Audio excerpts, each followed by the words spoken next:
গাজা উপত্যকায় প্রায় 9 মাস ধরে ঘৃণ্য আগ্রাসনে মত্ত ইসরায়েলি বাহিনী মানবতা ও আন্তর্জাতিক যুদ্ধনীতিকে কাঁচকলা দেখিয়ে এক নজিরবিহীন নির্যাতনের দৃষ্টান্ত তৈরি করে যাচ্ছে ইসরায়েল।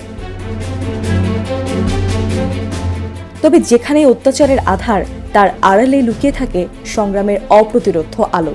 আর গাজায় এই প্রতিরোধের শক্তির নাম হামাস ও ইসলামিক জিহাদ।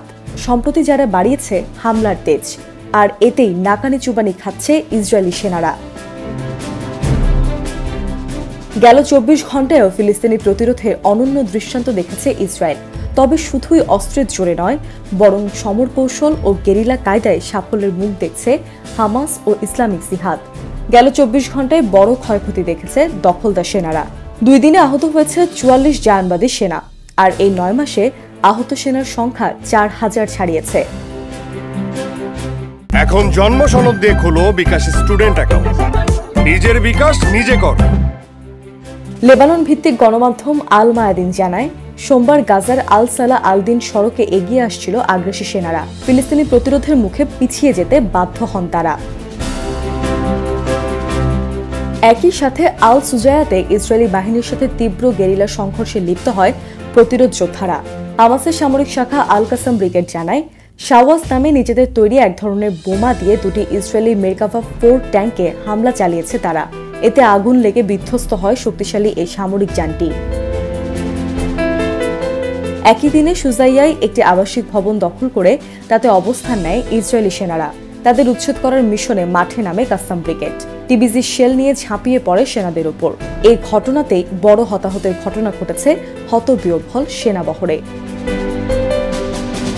এছাড়াও এদিন বেশ কিছু ভিডিও চিত্র প্রকাশ করে কাসাম ব্রিগেড, যাতে একাধিক ইসরায়েলি সাজোয়াজানে হামলা করতে দেখা যায় প্রতিরোধ সেনাদের। সেই সাথে popular front for the liberation of প্যালেস্টাইনের সামরিক শাখা আবু আলী মুস্তফা ব্রিগেডের আর্টিলারি ইউনিট আল সুজায়াতে ইসরায়েলি বাহিনীর উপর ঝাঁপিয়ে পড়ে মর্টার শেল নিয়ে। সোমবার আল আকসা শহীদ ব্রিগেড জানায়, গাজা শহরের পূর্ব অংশে অবস্থিত আল সুজায়াতে ইসরায়েলি বাহিনী এবং তাদের সামরিক যানবাহনের উপর হামলা চালিয়েছে তারাও। এছাড়াও সাবুরা শরণার্থী শিবিরে এক রক্তক্ষয়ী হামলার মুখোমুখি হন জায়নবাদী বাহিনীটি। আর গেরিলা যুদ্ধে দিন দিন আরও পারদর্শী হচ্ছে কাসাম ব্রিগেড, কারণ শুধু কৌশলের মাধ্যমে ইসরায়েলের রক্ত ছড়াচ্ছেন তারা। এটি সম্ভব হয়েছে বুবি ট্র্যাপের পদ্ধতি অবলম্বন করে। এ পন্থায় আগে থেকে কোনো ভবনের দরজায় বসিয়ে রাখা হয়, সেই দরজায় খুলে প্রবেশের চেষ্টা করলে হয় বিস্ফোরণ।